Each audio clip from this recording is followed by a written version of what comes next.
আমরা চেয়েছিলাম নতুন সংবিধান, বিএনপি চেয়েছিল নির্বাচন। তারা বলছে জুলাই সনদ তারা অক্ষরে অক্ষরে পালন করবে, কিন্তু জুলাই আদেশটা অবৈধ।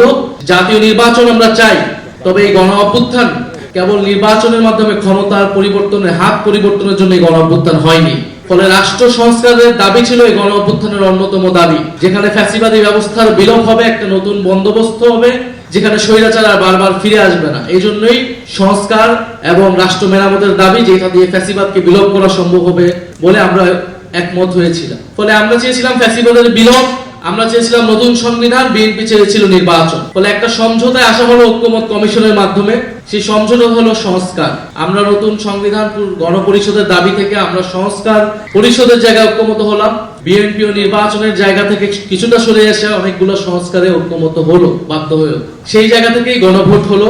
কিন্তু গণভোট পরবর্তী সময় আপনারা সবকিছুই দেখছেন যে কিভাবে গণভোটের গণরায়কে অস্বীকার করা হয়েছে। বিএনপি এখন একটা কৃত্রিম বিরোধ বা সংকট তৈরি করছে যে জুলাই সনদ বনাম জুলাই আদেশ। তারা বলছে জুলাই সনদ তারা অক্ষরে অক্ষরে পালন করবে, কিন্তু জুলাই আদেশটা অবৈধ। 200-র বেশি সার্ভিস ও ফিচারে লেনদেনের সব বিকাশ অ্যাপে সম্ভব। যে জুলাই আদেশের ভিত্তিতে গণভোট তৈরি হয়েছে, গণভোট অনুষ্ঠিত হয়েছিল। ফলে তারা একটা বিরোধিতা তৈরি করছে, কারণ তারা জুলাই সনদকে তারা তাদের নিজেদের দলীয় ইশতেহারে পরিণত করেছে এবং এই সংকট তৈরি করেছিল বলেই গণভোট, তখন গণভোটের প্রস্তাব এসেছিল এবং গণভোটের মাধ্যমে এটাও বলা হয়েছিল যে সংবিধান সংস্কার পরিষদ করা হবে, কারণ এই যে মৌলিক সংস্কারগুলো এগুলো সংবিধান সংশোধনের মাধ্যমে সম্ভব নয়। সংবিধান সংশোধনের মাধ্যমে সংবিধানের ফ্রেমওয়ার্কের মধ্যে কোনো মৌলিক পরিবর্তন সম্ভব নয়। সেটার জন্য একটা গাঠনিক ক্ষমতা এই সংসদকে দিতে হবে, যার নাম হবে সংবিধান সংস্কার পরিষদ। ফলে জুলাই সনদ বাস্তবায়নের পদ্ধতি এটাই হবে। কিন্তু আমরা দেখেছি সংসদে তারা নতুন করে একটা মুলতবি প্রস্তাব এনেছিল, যেখানে তারা বলার চেষ্টা করছে জুলাই সনদ কোন পথে বাস্তবায়ন করা সম্ভব, জুলাই সনদ কোন পথে বাস্তবায়ন সম্ভব, সেই আলোচনা ঐক্যমত কমিশনেই হয়েছিল। ফলে প্রধানমন্ত্রী এবং তাদের প্রতিনিধি হিসেবে ঐক্যমত কমিশনে সেই সময় যারা ছিলেন, বর্তমান স্বরাষ্ট্রমন্ত্রী, তারা সকলে কথার বরখেলাপ করেছেন।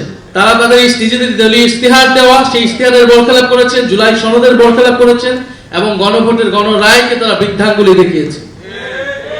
এটা সকলের কাছে এটা স্পষ্ট হয়েছে। এটা আমাদের দুর্ভাগ্য।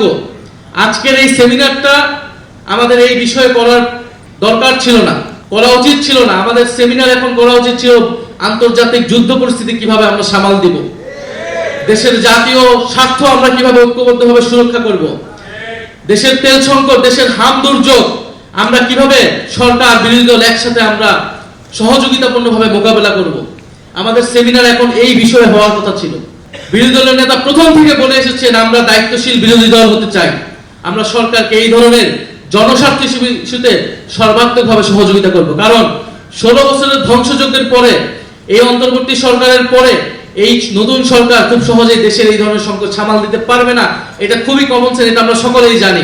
গতকাল 10 জন শিশু মারা গিয়েছে হাম দুর্যোগের কারণে। সারা দেশে হাহাকার, আইসিইউ পাচ্ছে না সাধারণ মানুষ, এবং তেল সংকটের কথা আপনারা সকলেই জানেন। কিন্তু আমাদের দুর্ভাগ্য, গত 16 বছর যে রাষ্ট্র সংস্কারের কথা আমরা বলেছি, লড়াই আমরা করেছি, অন্তর্বর্তী সরকারের গত 1.5 বছরে যেই জিনিসটা আমরা আলাপ করেছি, এখন আমাদেরকে ঠিক সেই বিষয় নিয়ে কথা বলতে হচ্ছে, সেই বিষয় নিয়ে আলাপ করতে হচ্ছে, সেই বিষয় নিয়ে আবারও আন্দোলনের প্রস্তুতি নিতে হচ্ছে। এবং জাতিকে এই দুর্যোগে টেনে এনেছে বিএনপি। ফলে বিএনপিকে এর দায়ভার এবং এর পরিণতি ভোগ করতে হবে, এবং এর পরিণতি খুব সহজ হবে না।